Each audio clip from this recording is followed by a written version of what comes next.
Silakan menjadi tanggapi. Baik, jadi gini Bang, seandainya kalau kita masuk Islam itu pendam, nah, jadi dosa-dosa kita yang lama itu siapa yang menanggung dan siapa yang menjamin nih Bang?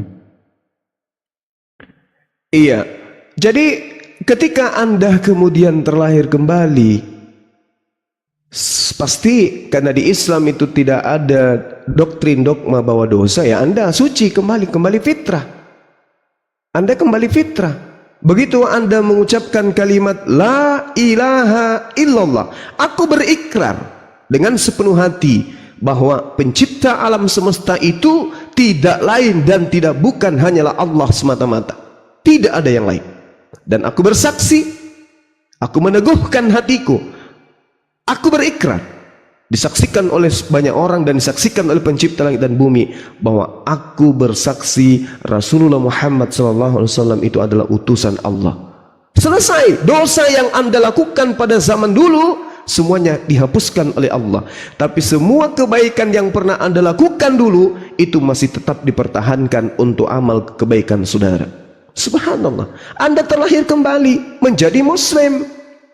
Makanya di Islam itu tidak ada perintah-perintah kepada orang-orang kafir. Misalnya seperti dalam ajaran agama Islam, ya ayyuhalladzina amanu ittaqullaha haqqa tuqati wa la tamutunna illa wa antum muslimun. Wahai orang-orang beriman, janganlah engkau mati kecuali dalam keadaan muslim.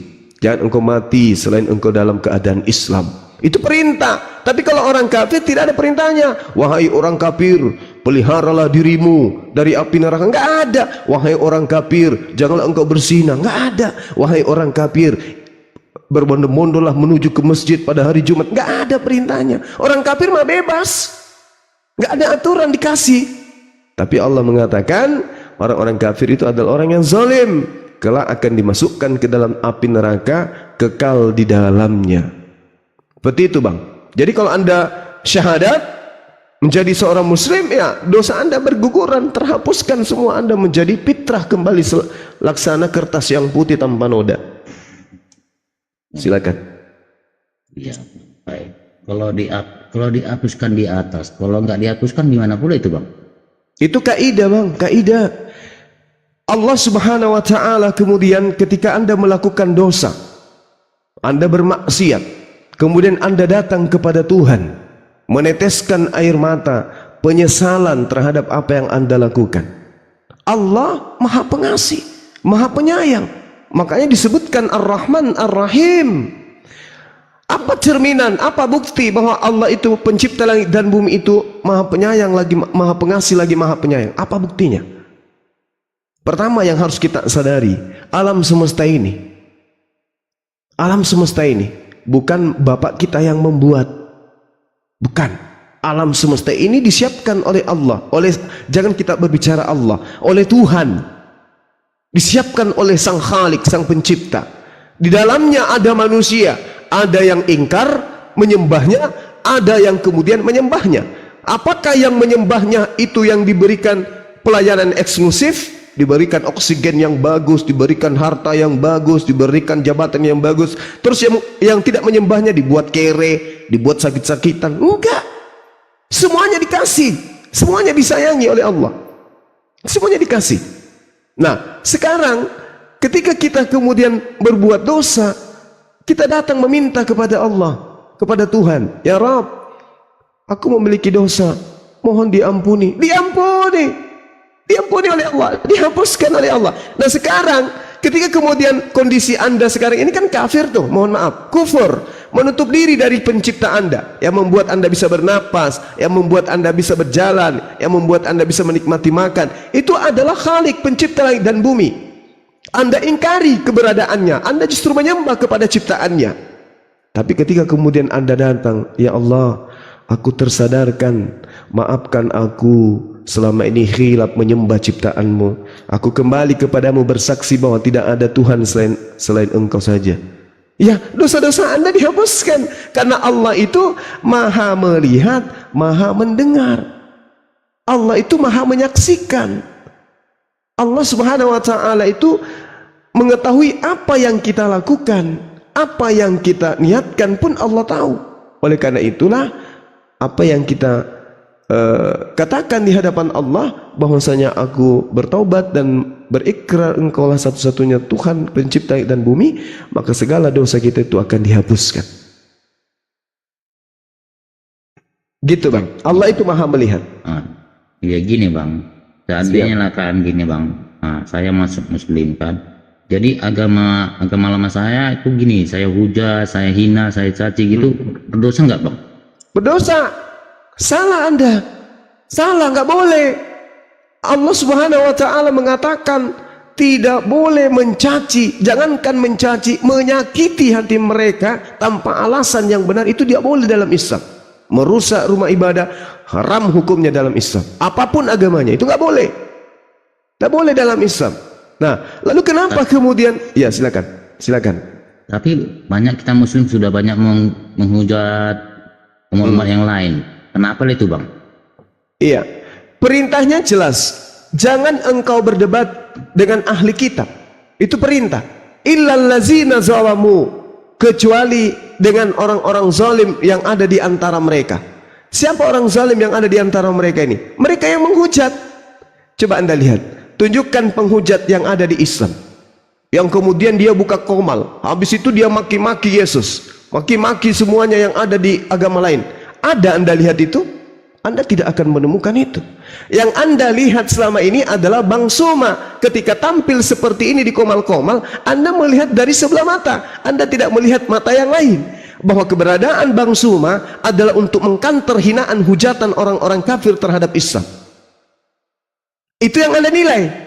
Jadi umat Islam mengatakan, Al-Quran mengatakan, jangan engkau berdebat dengan ahli kitab kecuali orang-orang yang zalim yang ada di tengah-tengah mereka.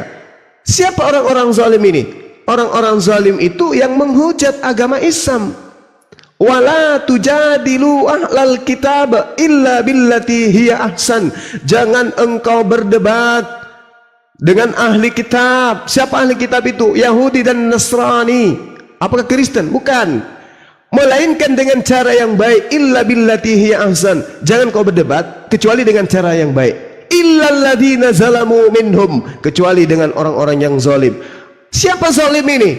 Orang zalim itu adalah orang yang mempertuhankan manusia. Orang yang kemudian sudah tahu menyembah manusia itu diusir, tetap aja menyembah manusia. Zalim. Maka kepada mereka kita harus tegas. Kami nggak ada menghujat. Ketika kemudian ada dialog dibangun antara misalnya Bang Suma dengan Pak Bombom. Pak Bombom menjelaskan ini dan itu, mengatakan Allah seperti itu. Kami terangkan, mengatakan Allah punya tangan, punya kaki, punya mata, punya mulut. Kami terangkan bahwa sebenarnya yang punya mulut sesungguhnya itu adalah Tuhan Anda. Dia pernah netek. Markus 11 nomor 27. Ketika Bang Suma mempraktekkan kemudian Tuhannya netek, saya disebut penghujat. Itu. Jadi umat Islam itu tidak boleh menghujat. Tidak boleh. Malah perintahnya, serulah manusia kepada jalan Tuhanmu dengan cara hikmat. Gak boleh kemudian mencaci maki, gak boleh. Tapi kepada orang-orang yang zalim di antara mereka, umat Islam boleh tegas, umat Islam boleh keras. Keras dalam beretorika, bukan keras dalam bentuk fisik. Silakan.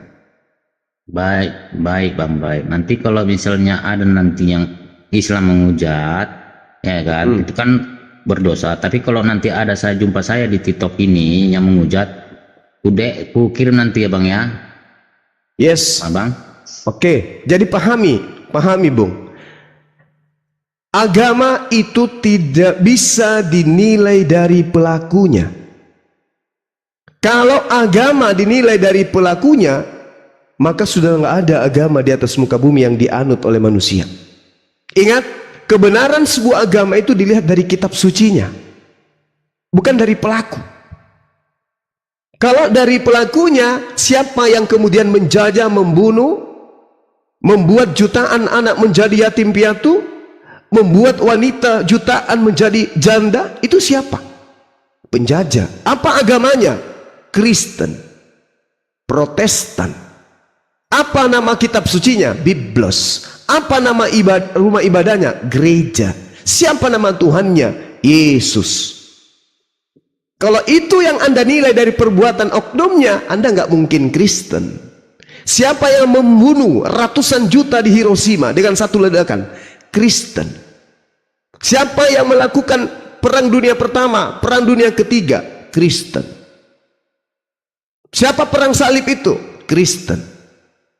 Siapa yang membunuh baru-baru 4 hari yang lalu seorang TNI di Papua? Kristen.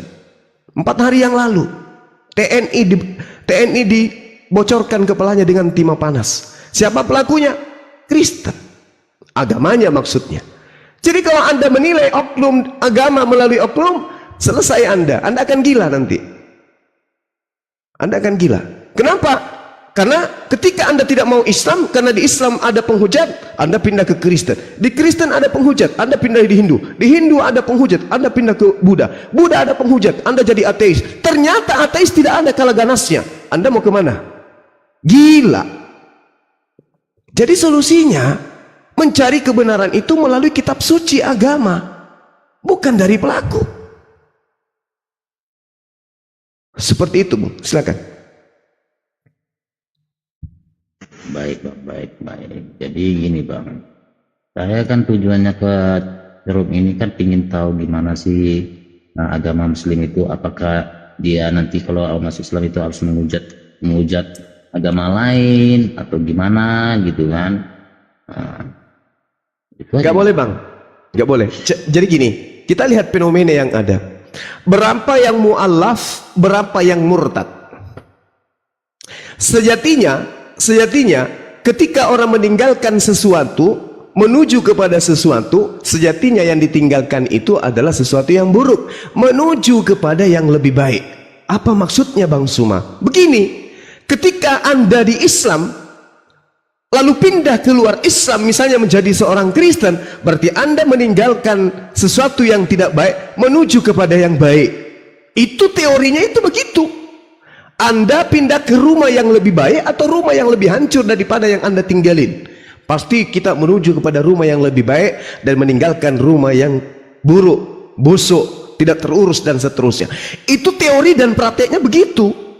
Nah sekarang kalau ada orang meninggalkan Islam, masuk menjadi Kristen, tapi di sana dia menjadi pencaci, menjadi penghujat, menjadi penista, artinya dia meninggalkan Islam menuju kepada kubangan kerbau. Meninggalkan sebuah istana menuju kepada gubuk derita. Kan begitu poinnya. Apa yang ingin saya sampaikan di sini? Tolong Anda lihat dengan kacamata yang sehat. Bagaimana orang-orang murtad yang meninggalkan Islam menuju Kristen? Saifuddin Ibrahim, MKC, siapa lagi? Sofiatul, siapa lagi yang mengaku mereka itu dari Islam? Yosua Yasin, yang pernah saya tangkap basah sendiri melakukan penyamaran dan cara-cara, kemudian dia mengakui pada saat saya di Islam saya pernah mengebom gereja dan seterusnya. Tengoklah perbuatannya, tengoklah dia sendiri yang mengarang cerita, dia sendiri yang kemudian mengingkari. Nah sekarang yang mu'allaf, siapa yang jadi mu'allaf kemudian menjadi penghujat? Siapa yang menjadi penghujat? Ada yang menjadi penghujat? Tidak ada. Cuman ada yang keras ketika kemudian mereka mu'alaf, keras, tegas menyatakan suatu kebenaran. Itu. Tapi kalau mau menghujat bahwasanya Kristen itu begini, itu nggak ada. Ada lagi perintah hapuskan 300 ayat di dalam Bible, nggak ada itu. Sampai-sampai dia harus keluar negeri menghujat dan seterusnya, nggak ada. Jadi kalau ada yang mu'allaf, yang mana yang menghujat? Jadi kita harus bedakan dunia debat, materi-materi debat, kemudian sanggahan-sanggahan dalam debat, pesan yang ingin disampaikan pada saat debat, pesan yang diterima pada saat debat, itu harus kita pisahkan dengan ranah hujatan. Yang disebut menghujat itu bukan di ranah dialog, tetapi memang dia sengaja. Contoh seperti MKC, dia buka, dia live, dia menghujat Allah. Contoh seperti Rudi Simamora, itu penghujat itu. Bukan dalam keadaan rana dialog, dia lampiaskan kebenciannya kepada Islam. Tuhan yang umat Islam dimaki-maki habis. Ini kebencian. Kalau kami apologet, Bang Suma dan kawan-kawan tegas, keras karena sayang. Tidak ingin membiarkan saudara-saudaranya menjadi biang kerak api neraka. Seperti misalnya ketika Anda menegur anak yang ada di jalan raya. Apakah Anda pelan ketika anak itu berjalan ke tengah jalan sementara kendaraan berlalu lalang? Apakah Anda akan memanggil, anakku jangan ke sana nak, hati-hati ada mobil banyak. Padahal sudah jelas anak itu berjalan terus menuju ke jalan dan kendaraan lalu lalang begitu kencang. Apakah masih mau lembut? Anakku jangan sayang. Gak akan mungkin, kecuali Anda cuman sandiwara. Tapi kalau Anda sayang kepada anak itu, Anda akan tegas, hei anakku jangan ke situ, itu bahaya, jangan. Bahkan bukan hanya teriakan, Anda terjun ke sana mengambil meskipun nyawa Anda terancam. Itu yang apologet Muslim lakukan. Kami nggak dapat upah, Bung. Kami nggak dapat honor. Dengan mengingatkan kepada saudara, sadarkah saudara-saudara, Anda bukan domba, Anda adalah guguk. Anda penyamar-penyamar. Yesus untuk Bani Israel, bukan untuk Anda. Loh, kok bisa gitu? Mari kita bedah. Ambil Bible, kita kaji. Ambil Quran, kita kupas. Apa betul Anda ini pengikut Yesus? Atau Anda ini adalah penyamar? Yang Yesus nubuatkan akan datang serigala-serigala buas yang nyamar seperti domba. Nah, artinya ketika orang itu tersadarkan, yang selamat siapa? Ente yang selamat, bukan saya. Yang selamat ketika saya berlari menyelamatkan anak tadi dari jalan raya, yang selamat siapa? Anak tadi, bukan saya. Saya malah terancam. Apa buktinya? Di mana-mana saya ingin dilaporkan. Nama saya sudah menumpuk di kantor polisi. Bang Suma menghujat dan seterusnya. Tujuannya untuk menyelamatkan. Bayangkan, Bun, bayangkan. Hidup Anda paling cuma 40 tahun lagi santer-santernya. 50 tahun lah paling tua. Atau 300 tahun lah. Kasih bonus hidup. Tapi setelahnya di dalam kehidupan kekal, kalau Anda salah menyembah, kekal dalam api neraka. Mau seperti itu? Enggak mau. Oh, tapi kan agamaku yang paling benar, Bang Suma. Marilah kita berdialog, marilah kita berdiskusi untuk mencari kebenaran itu. Maka debat ini diadakan. Bukannya debat ini diadakan untuk saling menghujat, menghina, menistakan satu sama lain, bukan. Bahwa data Anda boleh keras, urat nadi Anda boleh mengeras, tetapi data yang Anda harus sajikan. Mari kita dialog dengan baik-baik. Tegas, suara boleh lantang, suara boleh keras, tapi yang kita sajikan adalah kebenaran. Tak apa kemudian kita menegur orang dengan cara yang lantang dan keras demi untuk keselamatannya. Tak apa orang menegur kita dengan cara kasar demi untuk keselamatan kita. Tak apa. Indonesia itu dibangun dari perjuangan, bukan hanya lintas satu suku, tapi lintas suku, lintas ras, lintas agama, lintas budaya, lintas bahasa, lintas daerah. Untuk itulah kemudian mari kita saling mencintai, menyelamatkan satu sama lain. Jangan saling sikut satu sama lain. Mentang-mentang Islam diam ketika kitabnya kemudian dihujat, wah, semakin merajalela. Mentang-mentang Islam ketika kemudian dikatakan sebagai teroris, maka Islam diam, semakin merajalela.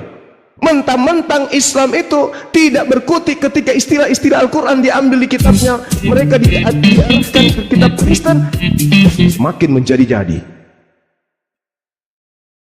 Masya Allah, subhanallah. Makasih Dinda. Jadi saya katakan kepada saudara, begitu masuk Islam, haram hukumnya kemudian menghujat, menistakan agama orang lain. Haram hukumnya. Tapi keras terhadap kebenaran boleh. Boleh keras terhadap kebenaran itu. Sebagaimana tukang besi meluruskan besi yang bengkok, maka dibutuhkan tempaan yang keras demi untuk meluruskan sesuatu yang bengkok. Jangan salah paham tuh itu.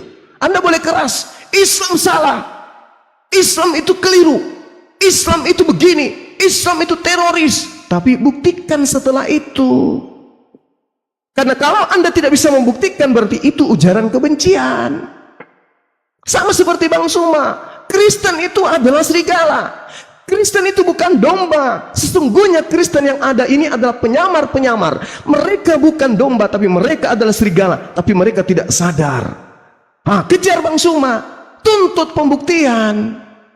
Supaya kita mencintai negara ini dengan pola keberagamaan. Bukankah negara kita ini berdasarkan Tuhan, ketuhanan yang Maha Esa. Berarti pola kehidupan bernegara kita itu harus didukung dan ketuhanan yang benar. Mari kita dialog, mari kita diskusi. Bedah Bible, bedah Al-Quran di meja akademisi melalui lisan para apologet. Saya kira begitu teman-teman sekalian. Silakan.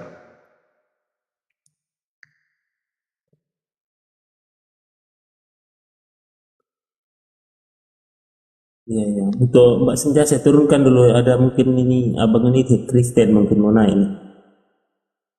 Silakan Bang. Ini Dinda Neplos, kalau mau menyanyi silakan Dinda. Uni Rifa, Bang Handi, teman-teman yang lain. Nyanyikanlah sebuah lagu yang merdu. Dinda Ardiansa. Mau nanya sama ini Sensei. Kejadian 3:15 itu. Iya. Kejadian 3:15 itu sebenarnya menurut pemahaman Kristen itu, engkau itu siapa sebenarnya Sensei, dan perempuan itu siapa Sensei? Iya, baik. Ini pertanyaan sebagai edukasi, sama-sama kita belajar ya. Jadi ya silakan narasinya dulu dibangun, silakan. Ya, jadi kalau yang tak baca dari ini Sensei, dari sebentar ini ya. Kristen harus bisa menjawab seharusnya. Ternyata di sini Sensei, kerajaan Allah. Jadi begini, pertama ini adalah mungkin ya, ini adalah pertanyaan yang sangat sukar untuk dijawab oleh Kristen, karena Kristen selalu merujuk kepada nubuatan itu bahwa kelak Yesus akan meremukkan kepala dan meremukkan tumit kan begitu. Nah, kalau kita amati pelan-pelan di Kejadian 3 nomor 15 ini, pelan-pelan ternyata maka akan kita temui ada kejanggalan yang luar biasa, Sensei. Luar biasa janggalnya. Pertama, di situ Yahweh sedang berbicara dengan siapa? Kan gitu. Iya. Yahweh itu sedang berbicara dengan siapa pada waktu itu?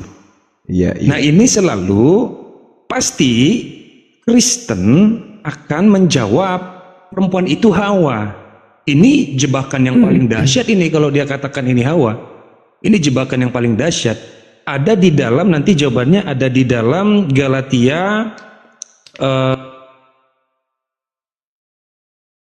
4:26. Ternyata bukanlah, setelah tak pelajari dari pemahaman Alkitab, bahwa perempuan itu bukan Hawa. Ternyata ada lagi Sensei, perempuan-perempuan Allah yang menduduki kerajaan sorgawi, lalu kemudian mereka itu hidup dengan roh suci, tetapi mereka tersesat. Perempuan-perempuan di sana. Jadi ada dua penjahat ternyata di dalam kerajaan sorga. Pertama, penjahatnya itu datang dari ular yang memiliki tahta yang tinggi, kedudukan yang tinggi, yaitu iblis. Lalu kemudian perempuan sorgawi. Nah, nanti ini juga akan berkaitan dengan kejadian di dalam kitab Kejadian, saya lupa kejadian berapa itu. Para anak-anak Allah itu melihat anak-anak manusia dan mereka mengambil istri-istri. Nah, ini luar biasa nih. Makanya kalau bisa ini ada Kristen yang menjawab Kejadian 3 nomor 15 ini Yahweh, Yod-Heh-Vav-Heh, sedang berbicara dengan siapa sebenarnya? Ini sedang berbicara sama siapa? Nah, kalau bisa itu nanti Kristen yang menjawab ya. Tapi nanti kalau boleh dibantu juga Sensei, silakan Sensei. Ya, jadi gini, 3 hari yang lalu pun saya bahas ini. Dengan siapa saya berdebat waktu itu ya? Membahas tentang kejadian ini, tentang dosa waris awalnya.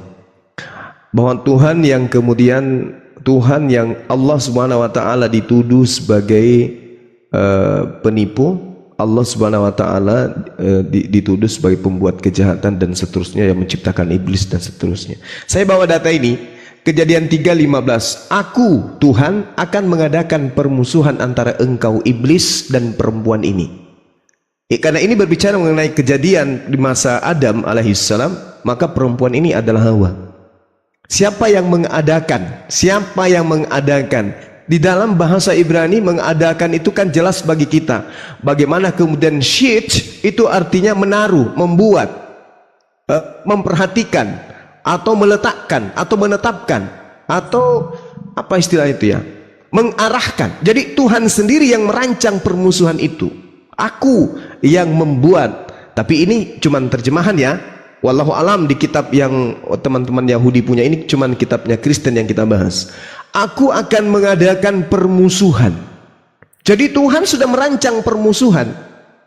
Jadi kalau dikatakan bahwasanya ada dosa waris, kenapa bisa Adam kemudian dikatakan berdosa? Kenapa keturunannya dikatakan berdosa? Sementara yang merancang adanya permusuhan adalah aku. Aku yang merancang. Aku yang shit. Aku yang shit. Aku yang merancang adanya permusuhan antara iblis dan perempuan. Cuma yang menarik di sini, Dinda Net Plus, yang menarik bagi saya ya, adalah ketika dikatakan begini, keturunannya akan meremukkan kepalamu. Keturunannya akan meremukkan kepalamu, dan engkau akan meremukkan tumitnya. Ini udah betul. Kalau dikatakan engkau di sini adalah iblis, akan meremukkan tumitnya. Apa pembuktiannya? Oke, kita lihat Yesus dipaku di atas tiang salib. Ya kan gitu. Keturunanmu masuk ke dalam Yudas. Terjadi kemudian keturunan wanita itu tumitnya diremukkan di atas tiang salib, dipaku. Oke.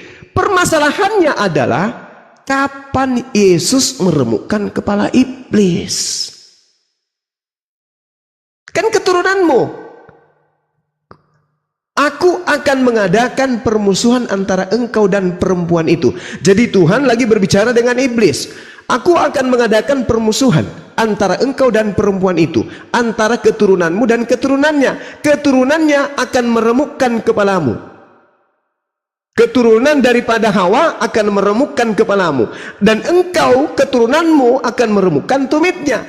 Keturunanmu masuk ke Yudas.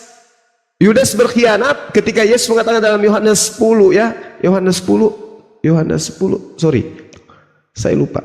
Dia katakan bahwa aku yang memilih engkau yang 12, tetapi salah satu di antara kamu adalah iblis, yaitu Yudas. Nah, Yesus diremukkan tumitnya di atas tiang salib, tergenapi. Tapi Yesus kapan meremukkan kepala iblis? Kapan? Di mana itu terjadi? Gak pernah. Gak pernah itu terjadi. Berarti nubuatan ini bukan untuk Yesus sebenarnya. Bukan untuk Yesus. Betul. Ini bukan untuk Yesus ini. Bukan untuk Yesus. Kenapa bukan untuk Yesus? Karena Yesus tidak pernah meremukkan kepala iblis. Tapi fakta iblis melalui Yudas, Yesus diremukkan. Ini artinya apa? Kalau kita mau melihat, ya kalau saya sih sebagai Muslim, saya katakan ini bukan untuk Yesus ini, bukan untuk Yesus. Ya mungkin yang dimaksud kitabnya teman kita Yahudi ini ya, kita butuh juga pengetahuan dari mereka tentang data ini. Ya mungkin maksudnya adalah para nabi. Mungkin maksudnya para nabi, masing-masing nabi yang datang kepada mereka diberikan penyangkal-penyangkal iblis kepada kaumnya. Karena di Islam ketika kita membaca A'udzubillahi minasyaitonirrajim, iblis itu semuanya menjauh. Dan ketika kemudian umat Islam itu menjauh dari Quran, pada saat itulah kemudian dia diremukkan oleh iblis, bermaksiat dan seterusnya. Mungkin itu yang dimaksud di sini, keturunanmu, keturunan iblis akan dihancurkan oleh keturunan Adam, di mana keturunan Adam ketika dia taat kepada perintah Allah, mereka mampu kemudian menghancurkan iblis. Tetapi ketika mereka kemudian jauh dari perintah Allah, iblis yang mampu menghancurkan mereka, sehingga kakinya berat menuju kepada masjid. Kenapa? Tumitnya udah hancur oleh iblis. Saya kira begitu Dinda, tapi wallahu alam, ini pemahaman saya sebagai muslim ya. Tapi yang pasti Yesus belum pernah meremukkan kepala setan. Itu aja. Siap Sensei. Ini Sensei, satu lagi Sensei. Apakah kejadian 3:15 ini kejadian 3 Sensei baru bahas ini kan ya 3 hari yang lalu ya Sensei ya? Iya, memang ternyata ini pembahasan yang paling dihindari oleh Kristen ini, saya juga nggak ngerti nih. Nah ini Sensei, apakah kejadian 3:15 ini berhubungan dengan Matius 25 nomor 14 dan 19? Matius 25 itu Iya, kaitannya apa Sensei? Matius 25 data nomor berapa? Nomor 14 terkait dengan dan 19. Kalau nggak salah ini cerita tentang surga kan? Iya. Bukan ya? Iya Sensei, jadi kayak ketemu data nomor berapa? kontradiksinya. Ini tentang Yesus menjelaskan kerajaan. Nah, Matius 25 nomor 14. Matius 25 nomor 14 Sensei. Itu kan perkataan Yesus itu. Mengenai mati lampu ini kayaknya. Nah, yang ya.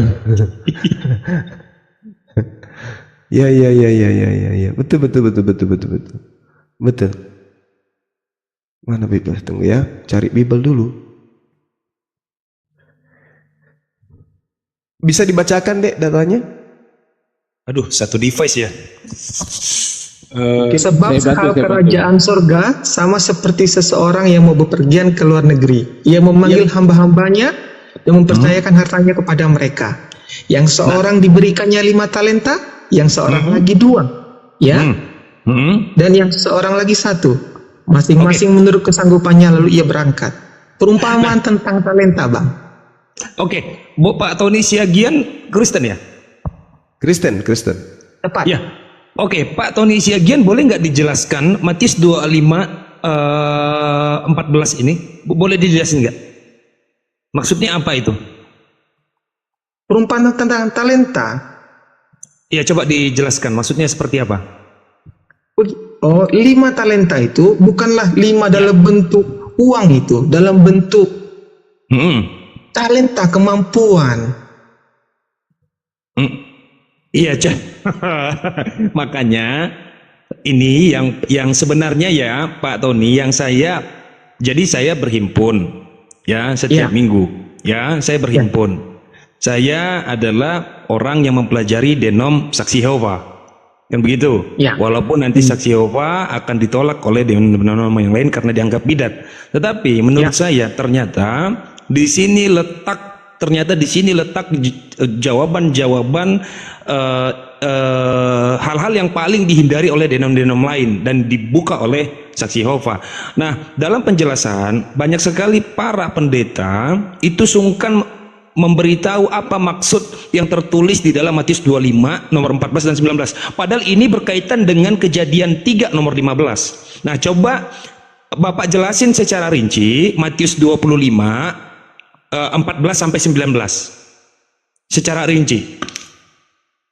Karena nanti kalau saya yang ini saya dianggap nanti so tahu, kan begitu. So tahu nanti saya pembelajar orang yang masih belajar, begitu ya. Coba silakan Pak Tony.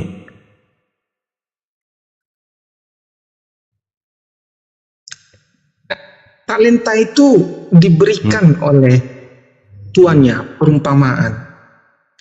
Apa arti talenta? Ya. Talenta itu kemampuan, Pak. Oke lah, sebelum kesana lah Pak Tony. Takutnya Pak Tony lompat ya, jumping ya. Yohanes 8:44 dulu. Coba Yohanes 8:44. Yohanes 8:44. Iblislah yang menjadi bapamu, dan kamu ingin melakukan keinginan-keinginan bapakmu. Oh, salah. Sorry, sebentar. Bukan itu, bukan. Sorry, salah, sebentar. Oke.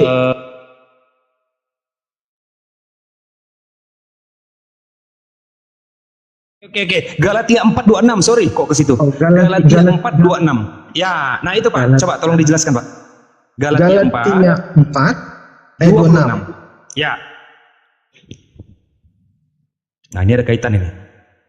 Galatia 4 ayat 26. Ya. Tetapi Yerusalem surgawi adalah perempuan yang merdeka dan ialah ibu kita. Apa artinya ibu kita?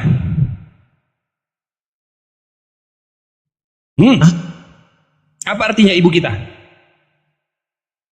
Ini bukan bab yang main-main. Apa arti ibu kita? Ini bukan bab yang main-main ini.